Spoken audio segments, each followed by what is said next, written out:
જળ સંચયને પ્રોત્સાહન આપવા મોટો નિર્ણય કરવામાં આવ્યો છે। ખાનગી સોસાયટીમાં જળ સંચયની યોજના માટે નિર્ણય કરવામાં આવ્યો છે।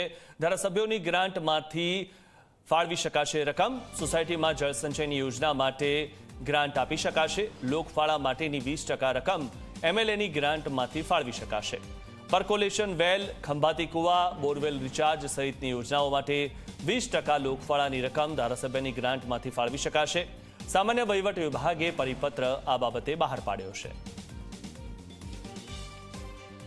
તો ફરી એકવાર જળ સંચય કરવા માટે એટલે કે સતત જે આપણને પાણી મળતું રહે છે વરસાદ રૂપી તેને સંગ્રહ કરવા માટેની આ યોજના છે। જળ સંચયને પ્રોત્સાહન આપવા માટેનો આ મોટો નિર્ણય છે। ખાનગી સોસાયટીમાં જળ સંચયની યોજના માટે આ નિર્ણય કરવામાં આવ્યો। ધારાસભ્યોની ગ્રાન્ટમાંથી રકમ ફાળવી શકાશે। સોસાયટીમાં જળ સંચયની યોજના માટે ગ્રાન્ટ આપી શકાશે।